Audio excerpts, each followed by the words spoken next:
बुजुर्ग यहोवा के मुकद्दस मुकद्दम नाम में आप सबको सलाम जी। जितने भी मुझे मुसलमान भाई देख रहे हैं उन सबको अस्सलाम वालेकुम। और जितने भी हिंदू सिख मेरे भाई हैं उन सब को भी मसीह में सलाम। तो जैसा कि आज आप देख रहे हैं कि हमारे बीच में हमारे एक बुजुर्ग हैं, अंकल हैं जिनका नाम आशिक मसीह है। तो आशिक मसीह आज हमारे साथ हैं, ये बुजुर्ग ये अंकल। तो आज हम इनसे जो है इनकी फैमिली के बारे में बातचीत करेंगे। और ख़ुसूसन आज की जो गुफ्तगू है वो औलाद के ताल्लुक से है। तो आज हम देखेंगे कि कलाम औलाद को क्या तालीम देता है, क्या सिखाता है। तो आइए हम गौर करें। खुदा का कलाम जो है हमें जो सिखा रहा है औलाद के ताल्लुक से, तो उसको मैं ज़रूर आपके बीच में रखना चाहता हूँ। उसके बाद मैं अंकल जी से बातचीत करूँगा तो बात जारी रहेगी।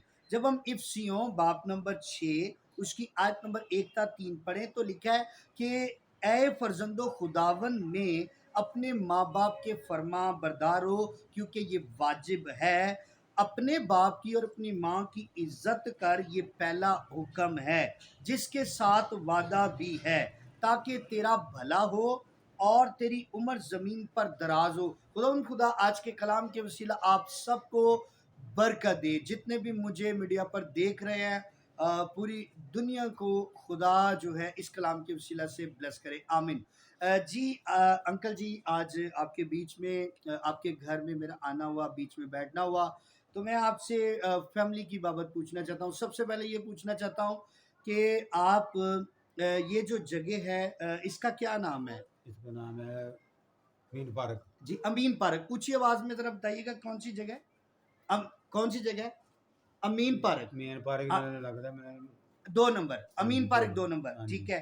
तो ये जिस घर में आप रह रहे हैं, ये आपका अपना घर है या किराए का मकान है? नहीं, रेंट का है? नहीं रेंट का घर किराए का। अच्छा जी, ये रेंट का किराए का घर है। हाँ कितना जी, है इसका किराया? इसका 17,000 दे रहे हैं। अच्छा, 17,000 रुपया दे रहे हाँ हैं, जी, दे रहे हैं। सिर्फ़ आप दे रहे हैं, हाँ जी। ठीक है। अच्छा मुझे ये बताएँ, आप काम क्या करते हैं और किस तरह घर चला रहे हैं? संगीनी मेरे कहने कि बाबूजी मेरे कहने चला रहे हैं, जी, जी।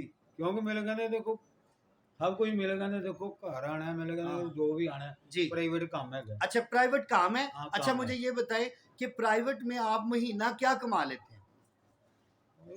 मेरे कहने को 12-14,000 14-15,000 रुपया कमा रही है। अच्छा, 14-15,000 हाँ कमा जी, रहे हैं, तो किराया आपका है 17,000, हाँ जी। ठीक है। तो ये किस तरह मैनेज होगा मुझे ये बताएँ। और फिर ये मुझे बताएँ कि आपके बच्चे कितने हैं? बच्चे 3 हैं 3 हैं। हाँ, बेटे कितने हैं? बेटे 2 हैं। अच्छा, 2 बेटे 2 हैं, बेटे हैं, 1 बेटी है। 1 बेटी। कुँवारे हैं या शादीशुदा है? नहीं जी, मेरा कहना है कि एक बच्ची ते एक बच्चा जी। ब्याह है। अच्छा, वो 2 ब्याहे हुए 2 हैं मतलब ब्याहे और हुए 1 कुँवारा है। एक कुँवारा है। अच्छा, मैं आपसे पूछना चाहता हूँ, जो कुँवारा बच्चा आपका वो कितने महीना कमाता है, काम करता है? वो मेरा कहना है 12,000 मेरा कहना है कमाता है। अच्छा, 12,000 रुपया हाँ कमाता जी। है। और जो शादीशुदा बेटा वो आपके साथ है या वो अलग है? नहीं लग गए। सेपरेट हो चुका हाँ है, जी, ठीक है। अच्छा, अब 12,000 रुपया अगर हम देखें, फिर इसके साथ 15,000 रुपया देखें, हाँ जी, तो ये तो बहुत कम कमाई है। और 17,000 किराया है, फिर हाँ बिल जी, जो है इतने ज़्यादा जो है आए हैं, ठीक है। लोग जो हैं घरों की चीज़ें बेच-बेच कर हाँ या जी। इंस्टॉलमेंट पर चीज़ें ले कर उन्होंने जो है अपने घर के बिल उतारे हैं। तो किराया इतना है और मैं हैरान हूँ। अच्छा मुझे ये बताएँ, जो आपका बड़ा बेटा है, वो अलग हो चुका, हाँ जी। ठीक है। तो उसका मैं रीज़न तो नहीं पूछूँगा कि क्या है, कि क्या वजह हुई, क्यों अलग हुआ। लेकिन तो भी चले इतना भी हम ये पूछना चाहेंगे कि आज आपका बेटा अलग है, लेकिन आप क्या चाहते हैं कि आपका बेटा अलग रहे या आपके साथ रहे? नहीं जी, एक अलग है। नहीं, अलग है। हाँ जी, एक आप अलग है। आप चाहते हैं कि आपके साथ रहे? ਅਸੀਂ ਤੇ ਕਹਿੰਦੇ ਆ ਕਿ ਆਪਣੇ ਸਾਡੇ ਕੋਲ ਰਵੇ, जी, ਲੇਕਿਨ बिल्कुल। ਸਾਡੀ ਜਿਹੜੀ ਨੂੰਹ ਹੈ जी। ਉਹ नहीं मिल के आती। अच्छा, यानी कि जो आपकी जो बहू कह ले, बेटी नूंह जो है, हाँ जी, वो साथ रहना नहीं चाहती।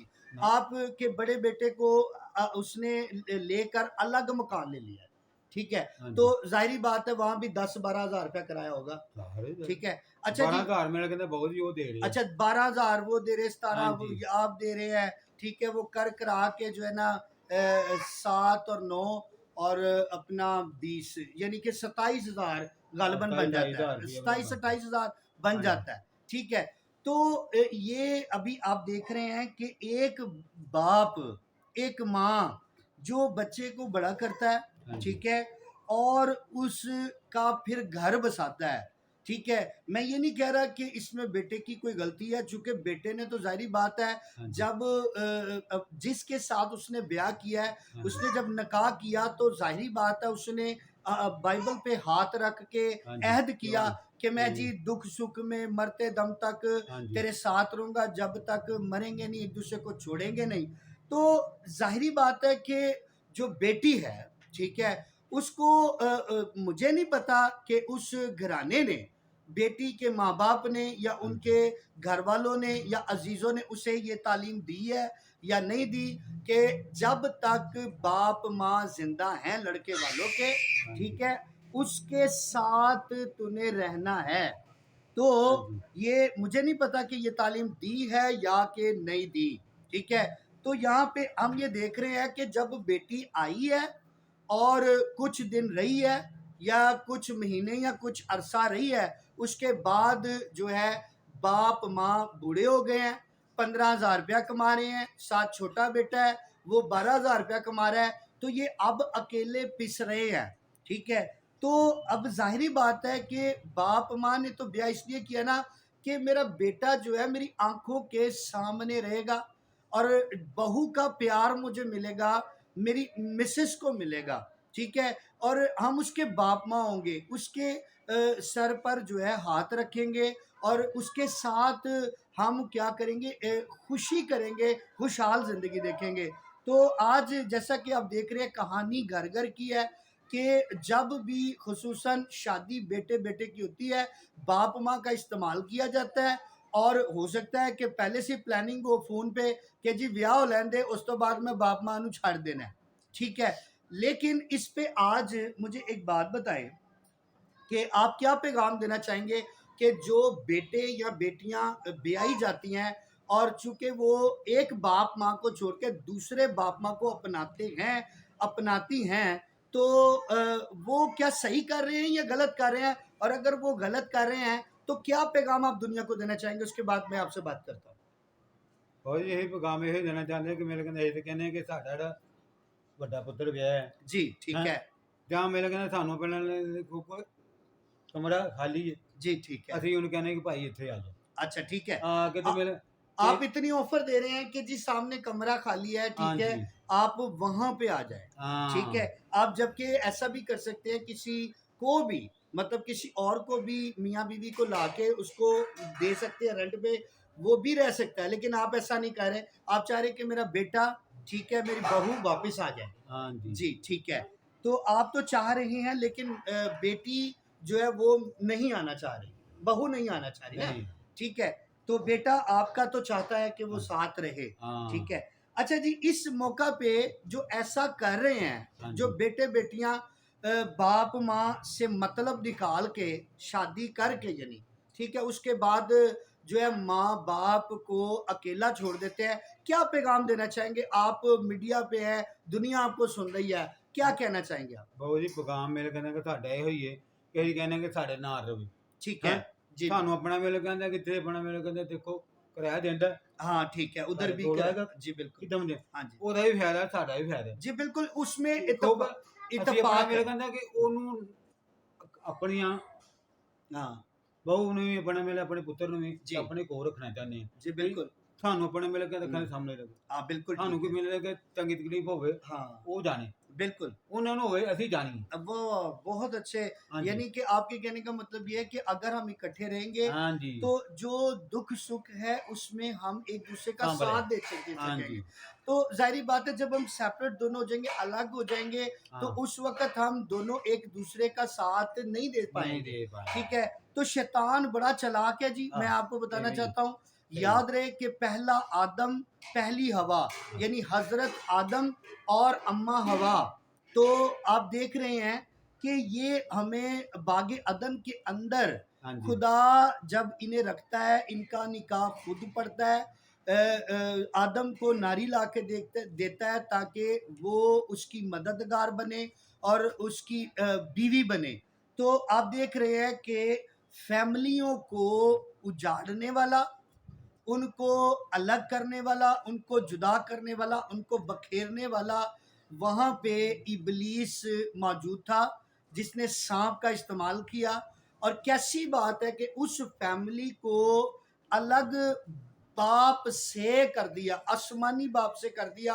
दीन इस्लाम जो है अल्लाह कहते हैं और हम मसीह जो हैं खुदा कहते हैं, और जो हिंदू सिख हैं वो भगवान कहते हैं या यीशु प्रभु कहते हैं। तो याद रहे कि आज भी दुनिया में बाप माँ खुदा ने बना के दिए, और आज भी खुदा जो है, ठीक है, बाप माँ में से होकर ही फैमिली में रहना चाहता है।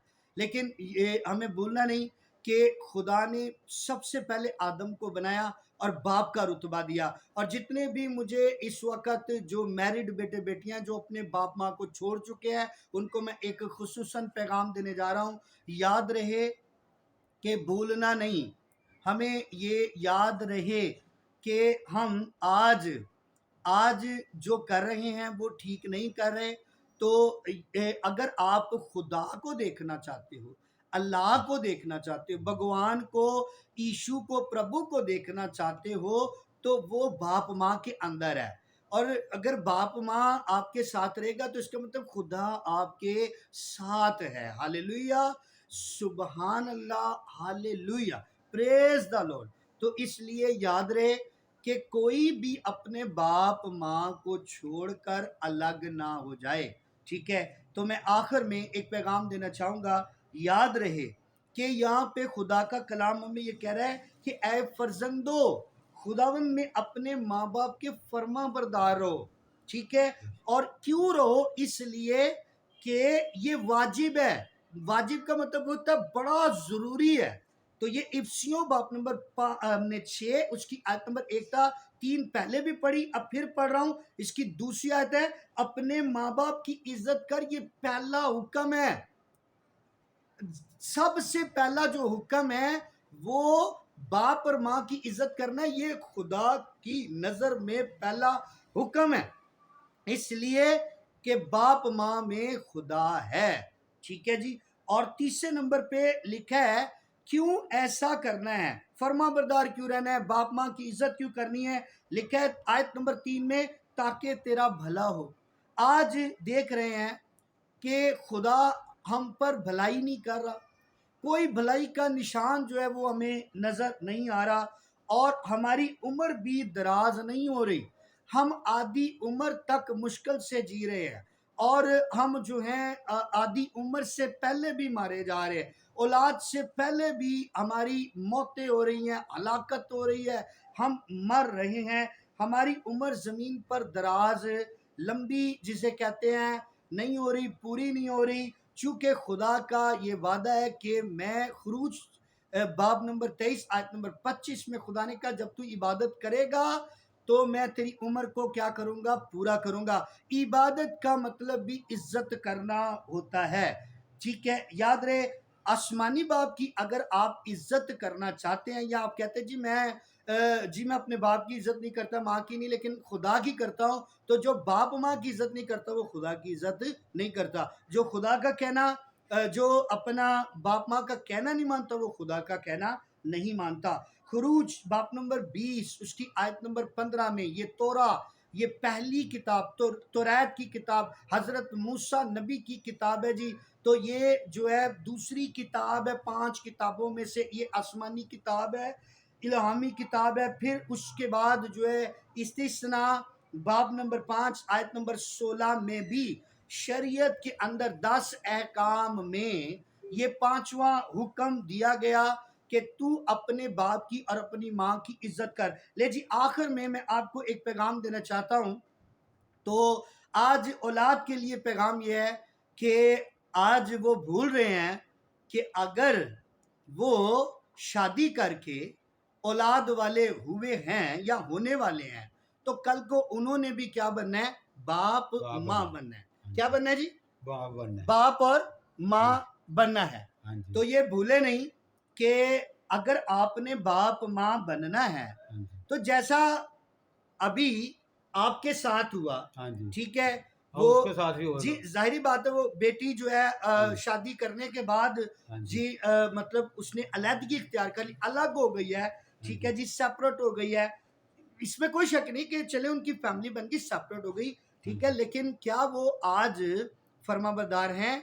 ठीक है, क्या वो जो है इज्जत कर रहे हैं? ठीक है जी, तो अगर वो ऐसा नहीं कर रहे तो वो गलत कर रहे हैं। तो इसलिए याद रहे, कोशिश तो ये करें कि बाप माँ के साथ रहें। मैं आपको, चूंकि मैं भी मैरिड हूँ, मेरे 4 बच्चे हैं, तो मेरे जो सास ससुर हैं वो जवाइयों की बहुत इज्जत करते हैं और फिर अपनी बेटियों को उन्होंने ये सिखाया है। खुसूसन मेरी जो सास माँ हैं, उन्होंने मेरी मिसेस को कहा, मेरी बीवी को कहा कि सबसे पहले साइमन का कहना मानना है, ठीक है, अपने शौहर का। उसके बाद जब तक बाप माँ जिंदा हैं, ठीक है, साइमन के बाप माँ जिंदा हैं, तो तूने उनसे अलग नहीं होना।